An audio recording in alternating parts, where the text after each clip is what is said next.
नमस्कार दोस्तों, study with Sunil sir from लक्ष्य चैनल में आपका स्वागत है।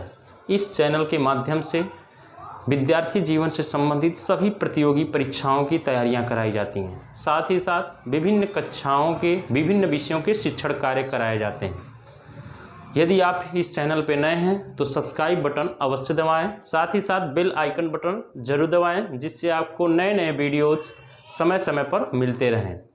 आज हम लोग अध्ययन करेंगे कुछ इम्पोर्टेंट क्वेश्चन की। इससे पहले आपको संख्या पद्धति से रिलेटेड कुछ क्वेश्चंस बताए गए थे। आज उसी से रिलेटेड टॉपिक संख्या पद्धति में हम लोग बात करेंगे। देखिए, प्राकृतिक संख्या, पूर्ण संख्या, पूर्णांक, परिमेय संख्या, अपरिमेय संख्या, वास्तविक संख्या, सम संख्या, विषम संख्या, अभाज्य संख्या, भाज्य संख्याएं, सहअभाज्य संख्याएं, वर्ग संख्या और घन संख्या, जिसमें से आपको पहले वीडियो के पार्ट में ये बताया गया है। विषम संख्याओं तक आपको पूरी संख्याओं के बारे में ये बताया जा चुका है। यदि वीडियो आपको पसंद आए इसे लाइक कीजिए और अपने दोस्तों के बीच शेयर अवश्य कीजिए। ध्यान रहे दोस्तों, ये कॉम्पिटिटिव आपकी परीक्षाओं में बहुत से इससे क्वेश्चन निकलते हैं जो इम्पोर्टेंट होते हैं। तो आज हम लोग बात करेंगे अभाज्य संख्या के बारे में। अभाज्य संख्या, अभाज्य संख्या क्या होती है? तो अभाज्य संख्या वे संख्याएं जिनके केवल दो ही गुणनखंड होते हैं, जिनके केवल दो ही संख्या गुणनखंड होती है, दो ही संख्याएं गुणनखंड में आती हैं, खंड में होती हैं, उन्हें अभाज्य संख्या कहते हैं। यानी कि वे संख्याएं जिनका अगर गुणनखंड करें तो केवल दो ही संख्या आएगी। कौन सी दो संख्या होगी? या तो वो संख्या 1 होगी या तो वो संख्या स्वयं होगी। यानी कि वो संख्या 1 ही हो सकती है या वह स्वयं वह संख्या हो सकती है दोस्तों। ठीक है, और ध्यान रहे ये बहुत ही इंपॉर्टेंट क्वेश्चंस है आपके कक्षा शिक्षण के लिए भी और प्रतियोगी परीक्षाओं के लिए भी। तो अब देखिए एग्जाम्पल में आते हैं। तो इसमें जो संख्याएं होती हैं जिसके गुणनखंड केवल दो ही अंक होते हैं, ठीक है ना, तो काउंटिंग करें 1 से तो 1 अकेला एक ऐसा संख्या जिसका केवल एक ही गुणनखंड है, वो 1 है, तो इसलिए एक अभाज्य संख्या के बीच में नहीं गिना जाएगा। तो होगा क्या? ये दो संख्या आ जाएगी, क्योंकि दो का गुणनखंड 2 भी हो सकता है और 1 भी हो सकता है, दो ही इसके गुणनखंड आएंगे। फिर 3 आ जाएगी आपकी, ठीक है ना। आगे बढ़ेंगे इसी तरह 5 आ जाएगी आपकी संख्या, फिर 7 आ जाएगी, फिर 11 आ जाएगी, फिर 13 आ जाएगी। ऐसे आगे आगे बढ़ते हुए आप चले जाएंगे, ठीक है ना। तो अब देखिएगा इसमें 2 का गुणनखंड बात करें तो 1 और 2, 3 का ही बात करें तो 1 और 3, 5 का और बात करें तो 1 और 5। तो ये स्वयं संख्या है और या तो इसका गुणनखंड क्या है? 1 है। अब इसमें क्वेश्चन बनता है सबसे छोटी अभाज्य संख्या क्या होती है? सबसे छोटी अभाज्य संख्या, तो सबसे छोटी जो अभाज्य संख्या होती है वो होती है दोस्तों 2, ठीक है ना। मोस्ट इंपॉर्टेंट ये क्वेश्चन है कि सबसे छोटी अभाज्य संख्या क्या होती है? 2 होती है। फिर आता है सबसे छोटी सम अभाज्य संख्या क्या है? सबसे छोटी सम अभाज्य संख्या क्या है? तो देखिएगा यहां 2 क्वेश्चन बने हैं, सम भी होना चाहिए अभाज्य भी होना चाहिए, तो सबसे छोटी संख्या सम अभाज्य संख्या भी क्या होगी? 2 ही होगी। फिर आता है क्वेश्चन सबसे छोटी विषम अभाज्य संख्या क्या है? विषम अभाज्य संख्या क्या होती है? तो देखिए विषम संख्या की बात का, तो विषम संख्या में इसमें कौन आएगा? 3 आएगा दोस्तों, ठीक है। फिर आगे बढ़ते हैं, पूछता है 1 से लेके 1 से 50 तक की संख्याओं के बीच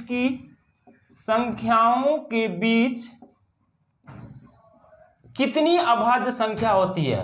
अभाज्य संख्या, तो कितनी अभाज्य संख्या होती है? तो 1 से 50 तक की संख्याओं के बीच अभाज्य संख्याओं की संख्या दोस्तों होती है 15। ये मोस्ट इंपॉर्टेंट क्वेश्चन है। 1 से 50 तक संख्याओं के बीच में अभाज्य संख्या कितनी होती है?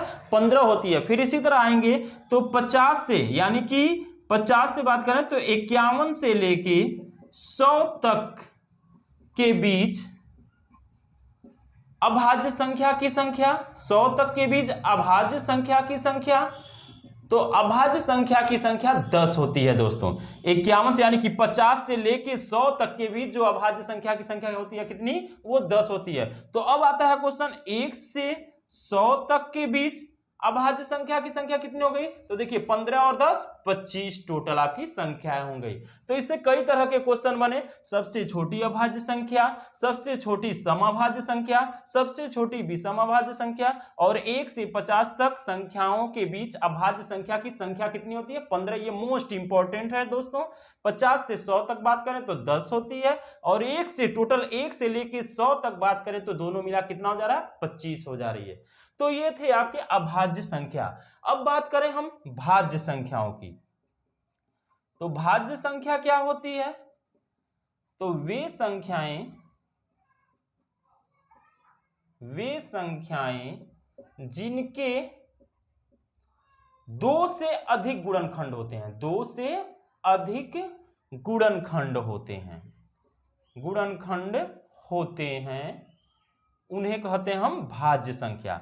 एग्जाम्पल ले लें हम यहां पर, तो 2 से अधिक गुणनखंड की बात करें तो देखिएगा, अब इसमें संख्या 2 नहीं गिनी जाएगी क्योंकि 2 का केवल 2 ही गुणनखंड है, तो बचा क्या है? 3 भी नहीं, तो बचा क्या है? 4, क्योंकि 4 2 से भी कट जाता है, तो 2 गुणनखंड हुआ, 1 भी हो गया, फिर 4 स्वयं भी हो गया। फिर इसी तरह आगे बढ़ेंगे आप तो 6 हो जाएगा, फिर आगे बढ़ेंगे तो आप 8 भी हो जाएगा, फिर 9 भी हो जाएगा, 10 भी हो जाएगा, 12, ऐसे आप आगे बढ़ते हुए चले जाएंगे, ठीक है ना। तो इसमें पूछेगा कि सबसे छोटी, देखिएगा इंपॉर्टेंट क्वेश्चन है दोस्तों, सबसे छोटी भाज्य संख्या। तो सबसे छोटी भाज्य संख्या क्या होती है दोस्तों? 4 होती है। कई बच्चे 2 लगा के आते हैं, लेकिन ध्यान रहे 2 आपकी अभाज्य संख्या होती है, और जबकि 4 आपकी क्या होती है? भाज्य संख्या। डिफिनीशन को आप पढ़ेंगे तो दिमाग में समझ में आएगा आपके, ठीक है ना। तो सबसे छोटी भाज्य संख्या क्या हो गई? 4 हो गई। फिर क्वेश्चन इसमें पूछता है कि सबसे छोटी समभाज्य संख्या, तो सबसे छोटी समभाज्य संख्या भी क्या होगी? 4, और सबसे छोटी विषम भाज्य संख्या, तो सबसे छोटी विषम भाज्य संख्या देख के बताइए, तो विषम भी चाहिए, तो ये संख्या क्या होगी? 9 होगी, ठीक है दोस्तों। तो ये था भाज्य संख्याएं और अभाज्य संख्याएं, ठीक है दोस्तों। अब आगे बढ़ते हैं हम लोग इसी से रिलेटेड टॉपिक की तरफ, ठीक।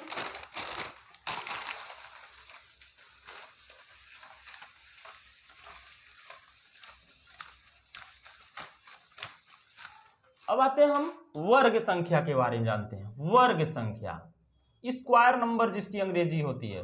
वर्ग संख्या क्या होती है? तो जब किसी संख्या को उसी संख्या से गुणा किया जाए तो प्राप्त संख्या वर्ग संख्या कहलाती है। प्राप्त संख्या क्या कहलाती है? वर्ग संख्या कहलाती है। जैसे 1 का गुणा 1 के साथ करें तो 1 आएगा, तो 1 आपकी वर्ग संख्या किसकी है? 1 की। फिर इसी तरह 2 का गुणा 2 के साथ करें तो 2 दूना 4, तो ये 4 आपकी क्या है? वर्ग संख्या किसकी है? 2 की। इसी तरह 3 का गुणा 3 के साथ करेंगे तो 9 आएगा, और ये किसकी वर्ग संख्या है? 3 की। तो देखिएगा वर्ग संख्या यानी कि जब किसी संख्या का उसी संख्या से गुणा करें तो जो प्राप्त गुणनफल होता है वही आपकी क्या कहलाती है? वर्ग संख्या। तो वर्ग संख्याएं आपके 1 होती हैं, 4 होती है, 9 होती हैं, 16 होती हैं, 25 होती हैं, 36 होती हैं, 49 होती हैं, ऐसे आप आगे बढ़ते हुए चले जाएंगे। 1 1 का होता है, 4 2 का होता है, ये 3 का होता है, ये 4 का वर्ग, ये 5 5 25, 5 का वर्ग, 6 का वर्ग, 7 का वर्ग, ऐसे ही 8 9 10 सबका वर्ग होता है दोस्तों। तो आप नियमतः आप 1 से 20 तक की वर्ग संख्याओं को जरूर लिख के पढ़ लीजिएगा, ठीक है दोस्तों।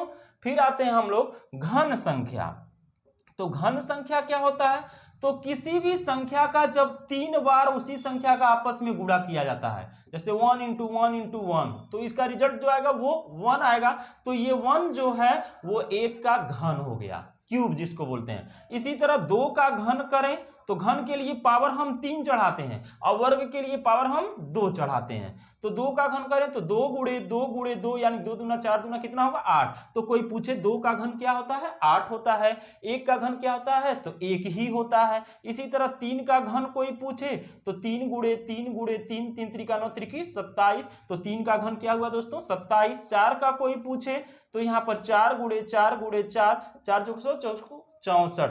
तो ये 4 का घन हो गया। 5 का कोई घन पूछे आपसे तो 5 इंटू 5 इंटू 5 यानी कि 125। इसी तरह आप आगे बढ़ते हुए चले जाएंगे, ठीक है ना। तो दोस्तों कम से कम 1 से 20 तक के घन आपको याद होने चाहिए, ठीक है ना, किसी भी कंपटीशन को बीट करने के लिए। और 1 से 20 तक के वर्ग भी आपको याद होने चाहिए, ठीक है ना। तो आप इसको नोटबुक पे जरूर आप लिखेंगे और इसको भी लिखेंगे और इसको ध्यान से पढ़ेंगे। तो वर्ग संख्या बताया गया, घन संख्या बताया गया, भाज्य बताया गया, अभाज्य। अब आता है सह अभाज्य संख्या।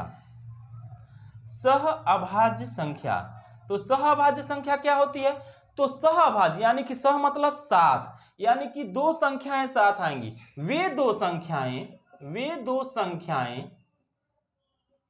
जिनका मौसा मतलब महत्तम समापवर्तक 1 होता है। क्या होता है 1 होता है, उसी को हम कहते हैं सह अभाज्य संख्या। एग्जाम्पल आप लेंगे तो 1,3, फिर इसी तरह लेंगे 2,3, फिर ले लेंगे 3,5। ऐसे आप संख्याओं के बारे में जानेंगे और इसका मौसा निकालेंगे तो एक आएगा, क्या आएगा 1 आएगा। तो ये क्या कहलाएंगी सह अभाज्य संख्याएं।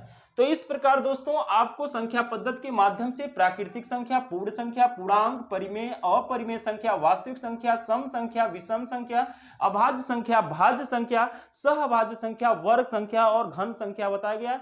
और ध्यान रहे इसको बढ़िया से आप अध्ययन कर लीजिए, क्योंकि वो जो आपके कॉम्पिटिटिव एग्जाम होते हैं, प्रतियोगी परीक्षाएं, कोई भी प्रतियोगी परीक्षाएं होती हैं गणित से रिलेटेड, तो उसमें से ये क्वेश्चन 100% आपके मिलते रहते हैं। चाहे वो शिक्षक भर्ती हो, चाहे वो पॉलिटेक्निक एग्जाम हो, चाहे वो एसएससी की भर्ती हो, चाहे वो कोई भर्ती हो। अगर आपको ये वीडियो पसंद आए तो इसे लाइक करें और अपने दोस्तों के भी शेयर अवश्य करें। धन्यवाद।